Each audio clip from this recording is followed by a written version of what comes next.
एक बार बोला अपने राधा, एक बार जीवन में, चाहे जिस भाव से बोला।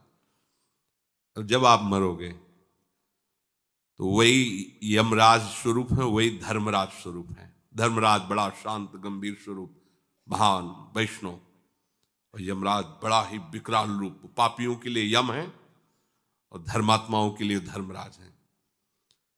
उनके रजिस्टर में जितना सब कुछ भरा हुआ है, एक राधा नाम बोला, राधा। अब सामर्थ्य नहीं है उनकी कि एक नाम का हिसाब कर सके, क्योंकि महान वैष्णवाचार्य हैं। वो भी द्वादश वैष्णवों में महाभागवत में श्री धर्मराज जी भी आते हैं।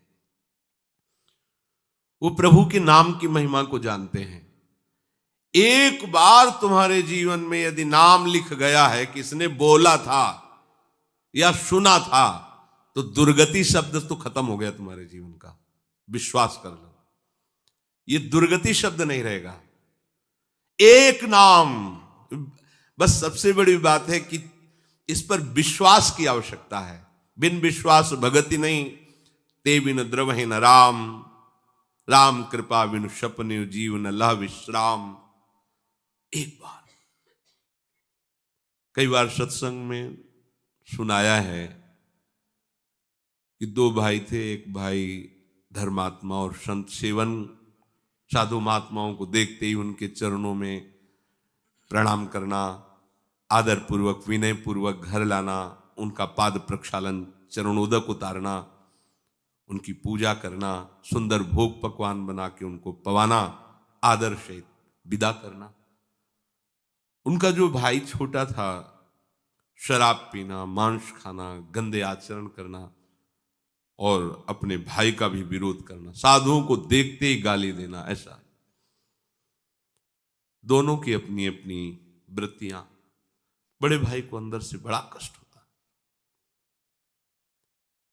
एक ही गर्भ से पैदा हुए, पर कैसा ये असत आचरण करता है। कब इस पर भगवान की कृपा होगी। एक दिन अयोध्या के संतों की मंडली वहां से पधार रही थी। पहले संत जन पद यात्रा ही करते थे। उसका स्वभाव था संतों की सेवा।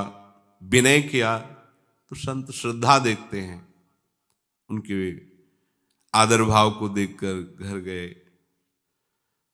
जो ही प्रसाद पाने को बैठे तो उसी समय वो शराब पी के लड़खड़ाता हुआ वहां से, क्योंकि घर तो एक ही था, वो ऊपर रहता था।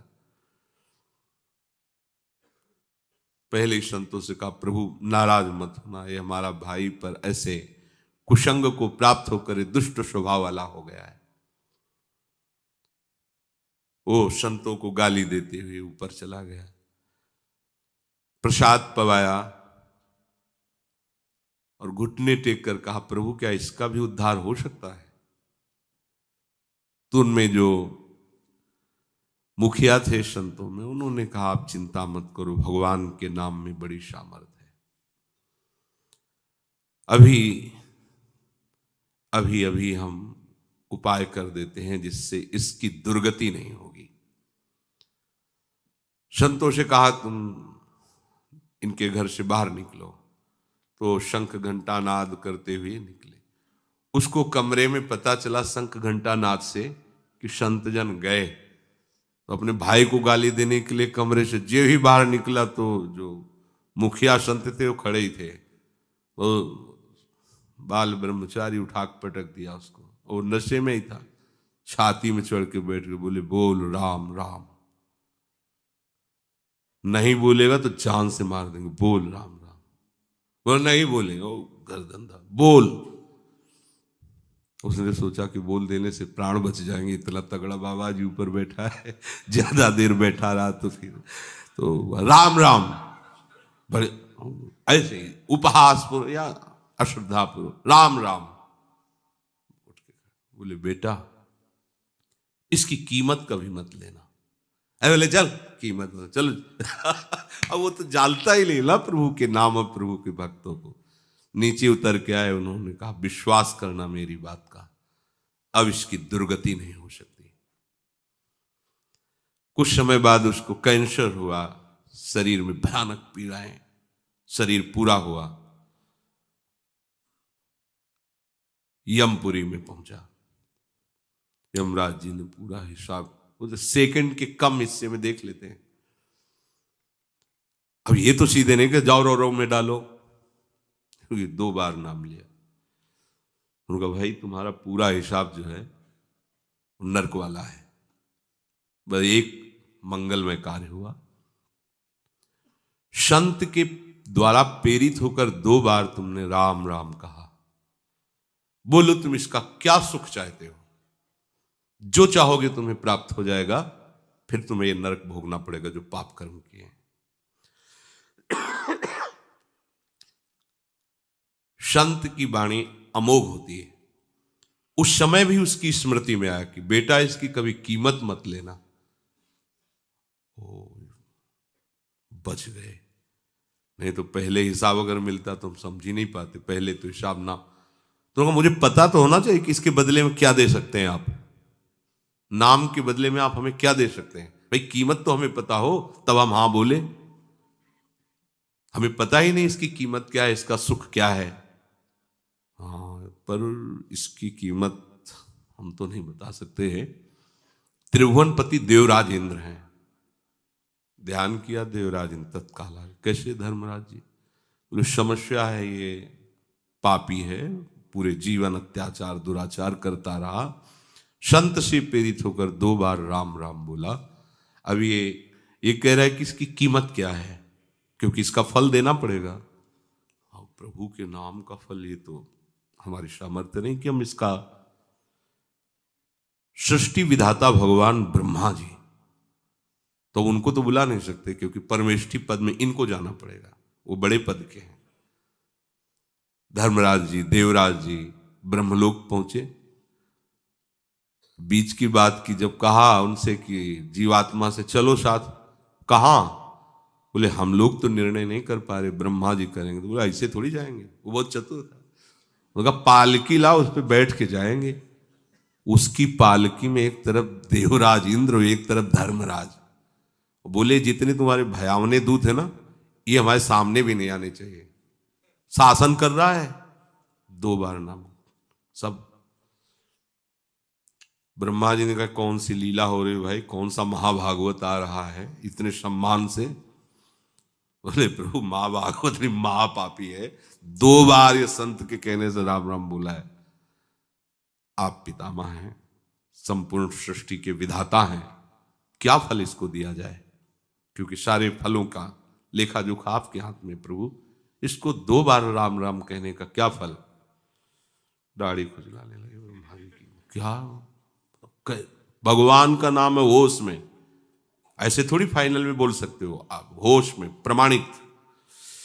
तो उन्होंने कहा देखो हम तो सृष्टि रचना और इसमें सब लगे रहते हैं, महादेव जी ध्यानस्थ रहते हैं नाम में, वो नाम की महिमा जानते हैं, उनके पास चलते हैं। ब्रह्मा जी देवराज इंद्र धर्मराज वहां, भगवान शिव परम वैष्णवाचार्य महान आइए कैसे आगमन हुआ कैलाश में। प्रभु समस्या है ऐसा ऐसा। बोले पहली बात तो एक ही शब्द में हम कहते हैं कि नाम की महिमा तो पूर्ण रूप से हम भी नहीं जानते, कुछ महत्व देखा है। जैसे रा कह के हलाहल विष और माँ कह के, या गले में कोई चीज रोकी थोड़ी जाती। गला एक ऐसी जगह है, जरा सा भी कुछ चला जाए खो खो खो खो से, जब तक वो निकल नहीं जाएगी तब तक वो, देखो ना किसी पूरा विष जो समुद्र मंथन से निकला, रा और माँ आज भी गले में विराजमान है, और नीलकंठ से भगवान का नाम संबोधन किया जाता है उसी के कारण। बड़ी महिमा नाम की वर्णन की, पर बोले पूर्ण रूप से क्या नाम का फल है, असमर्थ है महादेव जी ने। अब ये तो पूरे त्रिभुवन के बड़े बड़े अधिकारी महापुरुष जन हैं, भगवान की महिमा के सब ज्ञाता हैं, इनसे बड़ा कौन हो सकता है। अब हुआ कि आखिर निर्णय क्या किया जाए कि क्या है भगवान के नाम का फल। तो भगवान से पूछ लिया जाए, चलो साकेतपुरी। जैसे भगवान नारायण हरि लक्ष्मी जी के साथ वैकुंठ में विहार करते हैं, अपने दिव्य पार्षदों के साथ। ऐसे ही भगवान रघुनाथ जी सिया जी के साथ अपने परिकर के साथ साकेत बिहारी हैं। देखो इस पापात्मा जीव को वहां किनके साथ जा रहा है? ब्रह्मा जी, महादेव, देवराज इंद्र, धर्मराज, अखिल लोक चूड़ामणि भगवान सिंहासन पर विराजमान हैं। वाम भाग में सियाजू विराजमान हैं। चरणों को सहलाते हुए महावीर, महाबली, परम ज्ञानी हनुमान जी महाराज और पूरा सब। प्रभु मुस्कुराए, कैसे कैसे ये सब भगवत स्वरूपों का कैसे आगमन हुआ। बोले प्रभु बड़ी समस्या है, इसको आप ही समाधान कर सकते हो। ये जीवन भर आपकी आज्ञा का उल्लंघन करने वाला जीव है, शास्त्र विरुद्ध आचरण, पापात्मा। संत से प्रेरित होकर 2 बार आपका नाम लिया है, इसका क्या फल हो सकता है? क्योंकि हम सब असमर्थ हैं कि इसके फल का ठीक निर्णय कर सकें। भगवान ने कहा उठा के हमारे पास लाओ, तो गोद में बैठा ला। दुलार करते हुए कहा कि कोई कितना भी बड़ा तपस्वी या साधन संपन्न हो, ऐसी स्थिति को नहीं प्राप्त होता, वो अपनी गति को प्राप्त होता है। पर इसने संत के द्वारा 2 बार नाम, तो नाम का क्या फल है ये तो पूर्ण रूप से हम भी नहीं कह सकते, पर उसका महत्व क्या है ये तुम देख लो कि हमारा साधन भजन करके पदों पर पहुंचा जा सकता है, लेकिन हमारी गोद में केवल नाम का प्रभाव आप महापुरुषों के साथ यहां तक आया, अभी हमारे ही धाम में रहेगा। इसके बाद नाम की क्या कीमत है, क्या महिमा है, ये तो हम भी नहीं कह सकते। कहां कहां लगी नाम बड़ाई और राम न सके नाम।